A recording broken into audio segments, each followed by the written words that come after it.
Tip 3. Creating an environment of peace in the home. There is no doubt that as fathers and heads of the family home, we have authority and a responsibility to establish the way we want our home to run. One of the most basic and important elements required in a home is that of peace.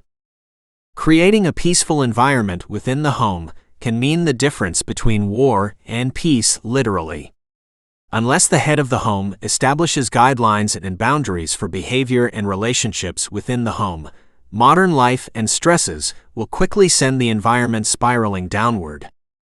In every home, there is an environment or atmosphere. It is often sensed more than understood. I remember a certain atmosphere every time I went to visit my grandparents' home. It was an atmosphere of peace. Many people today grow up in an atmosphere of turmoil and have rarely experienced living in a peaceful environment. But once you get a taste of it, you will always desire it, and it is achievable for every home.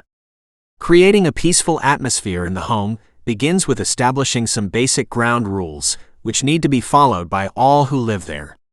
These ground rules cover areas such as noise levels, personal privacy, and most importantly, personal relationships.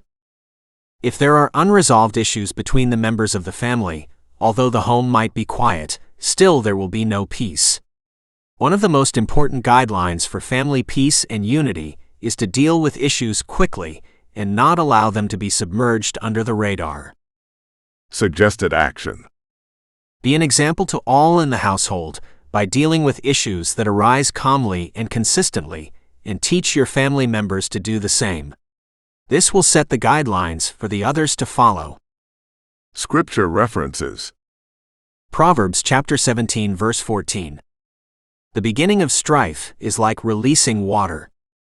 Therefore stop contention before a quarrel starts. Matthew chapter 10 verses 12 to 13. And when you go into a household, greet it. If the household is worthy, let your peace come upon it. But if it is not worthy, let your peace return to you. Matthew chapter 5 verse 9. Blessed are the peacemakers, for they shall be called sons of God. A father's testimony. Fathering is the process of nourishing in your kids the sense of self-worth and love of self.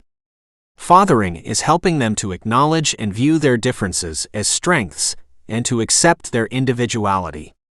I'm just trying to instill a positive mental attitude, because in the long run, it will determine their altitude. Sydney, New Orleans.